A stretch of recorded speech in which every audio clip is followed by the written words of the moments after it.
உறவுகளா இருந்தாலும் பணங்கிறப்போ வர்றப்போ அவங்க வந்து அப்படிதான் நடந்துக்கிறாங்க. அதனால வந்து நான் யோசிச்சேன். சரி நம்ம வந்து இனிமே வந்து எதுவும் வந்து இவங்ககிட்ட சொல்லக்கூடாது அப்படின்னு சொல்லிட்டு நானும் வந்து அப்படியே கொஞ்சம் மனசுக்குள்ள அப்படியே இதாயிட்டு, அதுக்கப்புறம் வந்து நான் கொஞ்சம் சோகமா தான் இருந்தேன். அதுக்கப்புறம் என் ஹஸ்பண்ட் வந்து கேட்டுட்டே இருந்தாரு, "ஏன் ஒரு மாரி இருக்க? சாப்பிட மாட்டேங்கிற? நானும் 2, 3 நாளா பார்த்துட்டு தான் இருக்கேன்.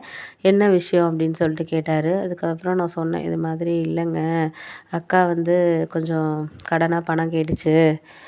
நான் இல்லைன்னு சொல்லிட்டேன். அதனால சரியாவே பேசுறது இல்லைங்க." அப்படின்னோனே, "ஏன் நீ வாங்கி குடுக்க வேண்டியது தானே? இல்ல என்கிட்டனாச்சும் சொல்லியிருந்தா நான் யார்ட்டயாவது தெரிஞ்சவங்கள்ட்ட வாங்கி குடுத்துருப்பேன்ல." அப்படின்னோனே, ஒண்ணுமே புரியல. சரி ஓகே அப்படின்னு சொல்லிட்டு, "சரிங்க நான் வேணா ஒரு யோசனை சொல்றேன். உங்க பணம்னு சொல்லிட்டு நீங்க வாங்கி யார்ட்டயோ குடுத்தது மாரி என்னோட நகை கிகைய அடகு வச்சுட்டு நீங்க வேணா குடுக்குறீங்களா?" அப்படின்னோனே, "சரி ஓகே அத பத்தி ஒண்ணும் பிரச்சனை இல்ல. நான் சொல்லிக்கிறேன்." அப்படின்னு சொல்லிட்டு அதுக்கப்புறம் என்னோட ஹஸ்பண்ட் வந்து வாங்கிட்டு அக்கா வீட்டுக்கு போனாரு. அதுக்கப்புறம் கொஞ்சம் அவர் போயிட்டு வந்ததுக்கப்புறம் ஒரு 1/2 மணி நேரத்திலேயே வந்து அக்கா ஃபோன் பண்ணுச்சு. "எதுக்கு நீ அவர்ட்டலாம் மாமாகிட்டலாம் பணத்த குடுத்து விட்ற? தேவையில்லாத வேல பார்த்துக்கிட்டு இருக்காத." அப்படின்னு சொல்லிட்டு பேசினுச்சு. "ஆமாக்கா, நீ ஒரு வாரமா அந்த காசுக்காக தானே என்கிட்ட சரியாவே நீ பேசுறது கிடையாது. நான் பேசினாலும் நீ பேசாம அவாய்ட் பண்ற மாரி பண்ற. அம்மாகிட்டயும் நீ சரியா பேசுறதில்ல. ஏற்கனவே 20,000 பணம் வாங்கி குடுத்தது என் வீட்டுக்காரருக்கு தெரியவே தெரியாது. நானே அத கஷ்டப்பட்டு எவ்வளோ கஷ்டப்பட்டு இது பண்ணேன் அப்படிங்கிறது எனக்கு மட்டும் தான் தெரியும். அப்படி இருக்கிற சூழ்நிலையில நான் என்ன பண்ண சொல்றீங்க? எதா இருந்தாலும் நம்மளும் கொஞ்சம் சமாளிச்சு தானே போக வேண்டியதா இருக்கு." அப்படின்னோனே, "அது உண்மதான். நான் இல்லங்கல. இருந்தாலும் வந்து எனக்கு இப்போ சூழ்நிலை சரியில்ல. உனக்கே தெரியும். நான் வேலைக்கு போயிருந்தேன்னா, இந்த அளவுக்கு கடன் வர்றதுக்கே விட்டுருக்க மாட்டேன். உனக்கு காசு தேவைன்னாலும் முன்னாடியெல்லாம் நான் தானே குடுப்பேன் சொல்லு. இப்போதைக்கு நான் அந்த வேலைய குழந்தைய பார்த்துக்கிறதுக்காக இப்போ 2 வருஷமா வேலை பார்க்காம இருந்தோனே, வீட்டு வாடகை இதெல்லாம் சமாளிக்கிறது கொஞ்சம் கஷ்டமாயிடுச்சு. அதனால தான் வந்து என்னால ஒண்ணுமே சொல்ல முடியல." அப்படின்னோனே, "சரி, சரி விடு, விடு. எனக்கு புரியுது. அவர்கிட்ட நான் சொன்னேன் இது மாரின்ட்டு.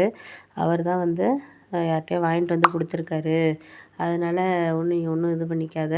உன்னால முடிஞ்சப்ப 2, 3 மாசத்துல யார்ட்டயோ வட்டிக்கு வாங்கி தான் குடுத்துருக்காரு." அப்படின்னு சும்மா சொன்னேன். "சரி, சரிடி ரொம்ப தேங்க்ஸ். நான் ஒரு 2 மாசத்துல இன்னும் 2 மாசத்துல வந்து நான் எனக்கு சீட்டு பணம் வந்து நான் கேட்டிருக்கேன். அவங்களும் தரேன்ட்டு இருக்காங்க எனக்கு. அப்படிங்கிறனால நான் வாங்கி 50,000 வரும். அதில வாங்கி உனக்கு கடன் வட்டியும் நான் குடுத்து விட்டுறேன்." அப்படின்னு சொல்லிட்டு சொன்னாங்க. "சரி, சரிக்கா. இனிமேனாச்சும் ஃபோன்லாம் அட்டெண்ட் பண்ணாம இருக்காத. என்னத்த இருந்தாலும் நாங்க தான் உனக்கு நாளைக்கு எல்லாத்துக்கும் வரணும், போகணும். இப்படி நீ வந்து காசுக்காக வந்து நீ பேசாம இருந்தன்னா, நாளைக்கு ஒவ்வொரு விஷயத்துலயும் வந்து எல்லாரோடையும் பேசாம இருக்க வேண்டியது தான்." அப்படின்னோனே, "என்ன சாரிடி, என்ன மன்னிச்சிரு. ஏதோ வந்து அக்கா வந்து எனக்கு வந்து அவசரமா வந்து எனக்கு கொஞ்சம் பணம் வேணும் அப்படின்னு சொல்லிட்டு என்கிட்ட ஃபோன் பண்ணி கேட்டுச்சு. ஆனா வந்து என்னால வந்து அப்போதைக்கு குடுக்க முடியாத ஒரு சூழ்நிலை அப்படின்னு தான் சொல்லணும். ஏன் அப்படின்னா, அக்காவுக்கு வந்து ஏற்கனவே வந்து கொஞ்சம் பணம் குடுத்துருந்தேன். ஆனா அக்கா வந்து அத திருப்பியே குடுக்கல. அதுக்கே வந்து என்னோட நகைய அடகு வச்சு தான் என் ஹஸ்பண்டுக்கு தெரியாம வந்து நான் வந்து அவர் கட்டுற ஃபைனான்ஸில வந்து வாங்கி தான் குடுத்துருந்தேன். அவங்களுக்கு தெரியாம தான் அந்த கடன அடைச்சேன். நானும் அக்காகிட்ட ஒரு வருஷம் கேட்டு பார்த்தேன். தரேன், தரேன் அப்படின்னு சொல்லிட்டு அந்த 20,000 பணத்த தரவே இல்ல. அதுக்கப்புறம் நம்மளும் ஒரு நிலைமைக்கு மேல என்னதான் வந்து அக்காவா இருந்தாலும், நம்ம வேற யாராச்சுன்னா கொஞ்சம் இதா கேட்கலாம். ஆனா வந்து அக்காங்கிறப்ப நம்ம எப்படி சொல்றது?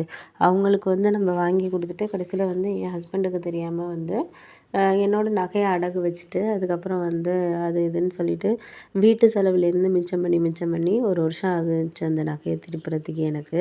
என் ஹஸ்பண்ட் கூட கேட்டுட்டு இருந்தாரு, "என்ன அந்த மோதிரத்த போடவே மாட்டேங்கிற? எப்போதும் போட்டுக்கிட்டே இருப்ப. கையில ஏதாச்சும் ஃபங்க்ஷன் போகுதுன்னா ஏன் போட மாட்டேங்கிற?" அப்படின்னு கூட கேட்டுட்டு இருந்தாரு. நான் சொன்னேன், "அதெல்லாம் இல்லங்க. அதில கொஞ்சம் கல் இருக்கு. அதனால கொட்டி போயிடும். அதனால தான். ரொம்ப அடிக்கடி போட்டாலும் கல் வந்து இதாயிடும்ல." அப்படிங்கிற மாதிரி சொல்லி நான் சமாளிச்சுக்கிட்டு இருந்தேன்.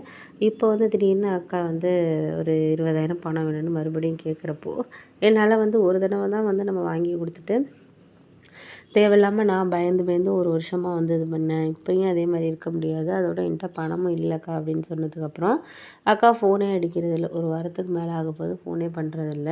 அதுக்கப்புறம் நான் அடிச்சாலும் வந்து நான் வேலையா இருக்கேன், அதா இருக்கேன், இதா இருக்கேன்னு சொல்லிட்டு அப்படியே வச்சுருச்சு. அப்பயே எனக்கு தெரிஞ்சுது சரி பணத்துக்காக தான் வந்து இது வந்து நம்மகிட்ட சரியா பேச மாட்டேங்குது அப்படின்னு சொல்லிட்டு எனக்கு தெரிஞ்சுச்சு. இருந்தாலும் நம்ம ஒண்ணும் பண்ண முடியாது. பேசுது, பேசாம இருக்கு. இருந்தாலும் நம்ம ஒரு தடவ வாங்கி குடுத்து அத கரெக்ட்டா குடுத்துருந்துச்சுன்னா, இப்ப மறுபடியும் கூட நான் ஏதாச்சும் ஏதாச்சும் என்னோட செயின் ஏதாச்சும் நகைய அடகு வச்சுட்டு கூட நான் வந்து குடுத்துருப்பேன். ஆனா வந்து அக்கா எதுவுமே வந்து அது வந்து சொல்லாம இது பண்ணோனே, நான் என்ன பண்ணுறது இப்போதைக்கு அப்படின்னு சொல்லிட்டு, நான் வந்து அக்கா பேசலனா பரவாயில்ல அப்படின்னு சொல்லிட்டு நானும் விட்டுட்டேன். அதுக்கப்புறம் அம்மாவுக்கு ஃபோன் பண்ணி சொன்னேன். இது மாதிரிம்மா அப்படின்னோனே, ஆமாண்டி என்கிட்ட கூட தான் இந்த நாள் தான் ஃபோன் பண்ணா. ஃபோன் பண்ணி இது மாரி பணம் வேணும் அப்படின்னு சொன்னா. ஏதோ அவங்க ஹஸ்பண்ட் வந்து யாருக்கிட்டயோ வந்து மாப்பிள வாங்கியிருந்தாராம். அது அவரு சொல்லவே இல்லையா? இப்போ வந்து திடீர்னு அவர் ஃப்ரெண்டு ஃபோன் பண்ணி கேட்குறாராம் அப்படின்னோனே, என்னம்மா இப்படியே சொல்லிக்கிட்டு இருந்தா என்னம்மா பண்ணுறது? இப்படியே நம்ம நிலமை இப்படியே போறதா? அப்படி இப்படின்னு சொல்லிக்கிட்டு இருந்தோனே, ஆமாண்டி நான் என்ன பண்ணுறது சொல்லு? எதுவுமே வந்து நம்ம ஒரு அளவு தான் வந்து அவளுக்கு ஹெல்ப் பண்ணலாம். நானுமே உனக்கு தெரியும். நானுமே வந்து சீட்டெல்லாம் எடுத்து தான் அவளுக்கு எல்லாமே இடையில இடையில